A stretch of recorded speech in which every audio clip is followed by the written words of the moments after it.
Tank it, tank it, tank it, tank it, tank it.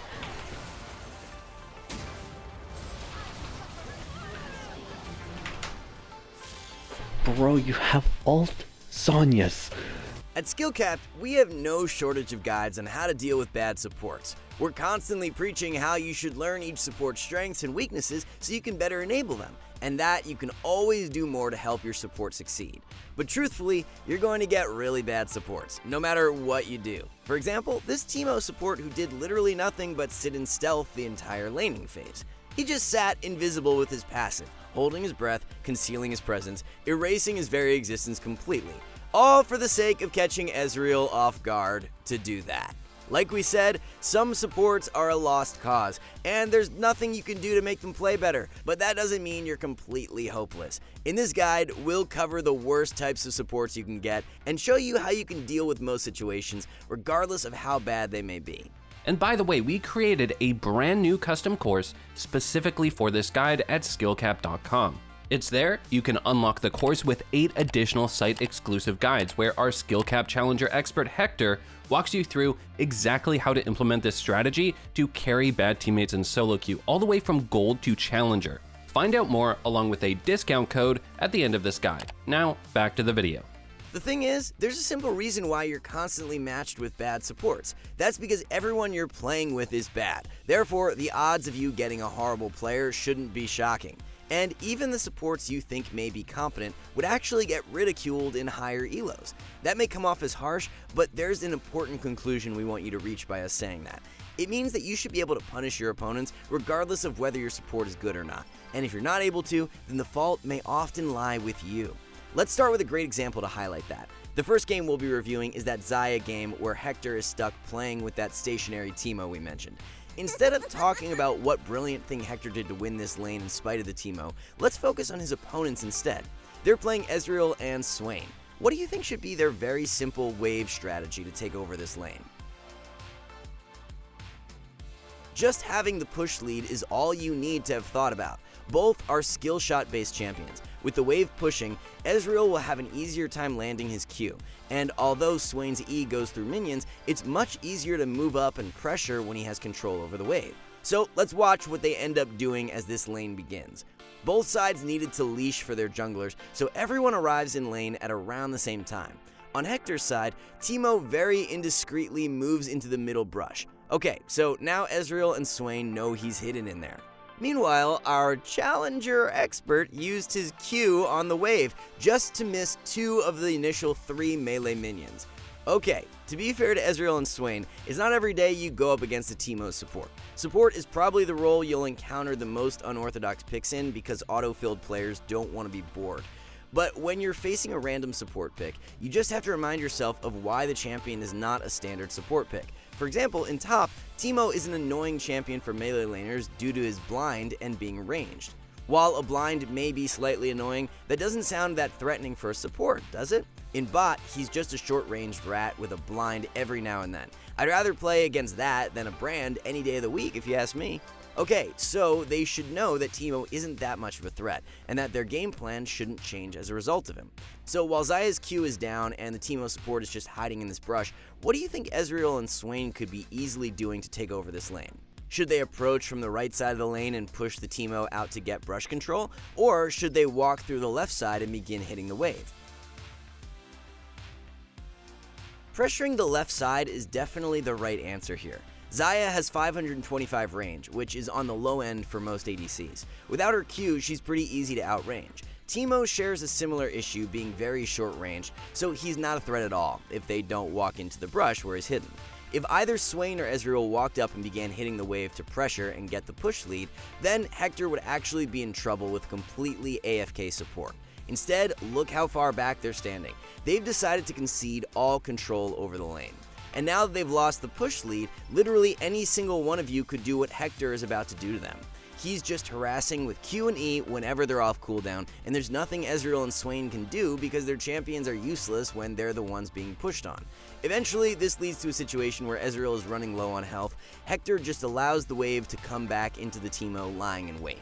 Finally, after 5 minutes of doing nothing, Teemo shows how every game is sup diff and takes Ezreal down. There we go. beast. And that's why we picked Teemo. This is the thing about having a bad support. If you're playing well, it really shouldn't matter all that much in the lower ELO brackets most of the time. Your opponents are usually so easy to punish with basic fundamentals that you don't need a partner to come out ahead. Of course, there are multiple types of bad supports. For another example, let's move on to the Morgana that we teased at the start. She's the type of support that wants to sit behind you the whole time. To kick things off at the start of the lane phase, both sides fight in a level 1 trade that goes slightly favorably for Hector. That small trade set up a good all-in timing at level 2 now that Janna is missing some health, but pay attention to Morgana as they both move up. She's smart enough to recognize that Janna is out of position, but she immediately throws her Q. Despite Morgana missing Q, here's a question. Do you think this Janna is dead still, or should you back off? Okay, that's too obvious of a question. This Janna is definitely dead, but somehow Morgana doesn't seem to think so. She's going to back off after this Q. Your low ELO opponents are literally asking to die all the time. Being able to recognize when someone is handing you free kills is how you can carry despite your support not doing much of anything. The exact same situation happens a few minutes later. Hector is pressuring Caitlyn as she tries to last hit, causing her to back off in fear for her life. Janna responds by walking up just like before. It feels like we're in a time loop because Morgana makes the exact same mistake and shoots her Q immediately, only to miss horrendously. Hector recognizes that Janna is dead anyway, but Morgana was already kiting away instead of chasing to auto-attack and potentially ignite. Do you see what we mean? Your opponents aren't that great, so your support doesn't have to be good either. For example, let's listen in as Hector sets up the easiest play of Morgana's life a few minutes later. I want to bait this. We can definitely bait this. We have Black Shield. Black Shield me. I'm so triggered. Again, your support doesn't have to be good. Your opponents are bad, so any play you go for should be easy to execute, even if your ally doesn't play properly. But before moving on from this play, we can clearly see Ahri coming in to gank. Here's a fun moment. Can you predict how Hector is about to die to Ahri? Will he A, forget he has heal up when it would have saved him? B, dash into a charm Ahri missed? Or C, kill Ahri but die to these minions afterward?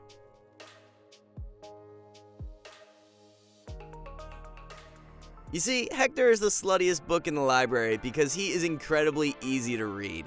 That charm was pretty easy to react to for a good player, but thankfully Ahri doesn't have to worry about that. Well played, Ahri! Now, we know what many of you may be thinking. We understand how easy it is for us to say that you can always do something when you're better than everyone in the games you're playing. Most of you are obviously not smurfing, so it's not simple to just 1v2 the lane when you have a useless or AFK support. So, what do you do then? So let's put him into a high elo game where he can't just 1v2 his way out of the issue.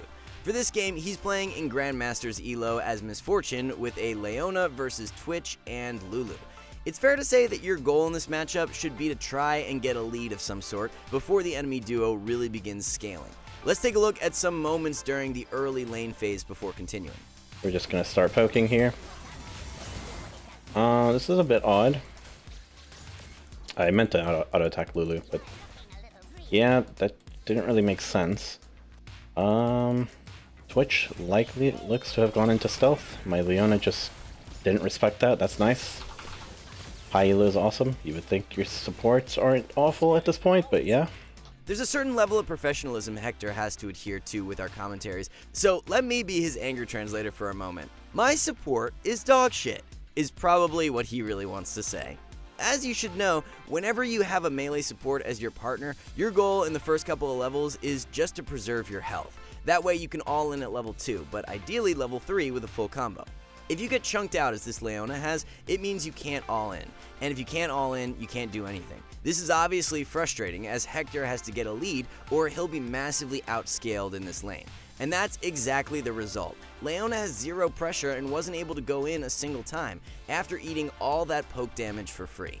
Twitch and Lulu have been able to do whatever they want with the wave, which results in this following moment a bit later. As the wave is bouncing back into Twitch, Leona decides it's time to roam, which brings us to the main point of this guide. You're going to get supports who frustrate you, there's no avoiding it. But the biggest issue of all is almost always the fact that you double down and make things worse just because you're tilted. For example, you're getting spam poked by Xerath and Varus in lane, while your Alistar just sits back and does nothing. We've all been there, and it may suck, but sometimes you just need to recall and concede a wave or two. The problem is that most players double down on the issue and inevitably die out of frustration, so they fall behind in farm, experience, and kills on top of that. In this case, Hector failed miserably at this. Look at the scoreboard. Yeah, he's gonna be behind some CS once Twitch last hits all this, but it's not the end of the world. So let's watch as the situation unfolds. At first, he's going to reassure himself despite being in such an annoying situation. Okay, we're just playing for our laners, sure. This is a good mentality at first. You're not always going to be the star of the show, and if your support is getting stuff done elsewhere, then it's okay to concede some farm when you're left alone. But then...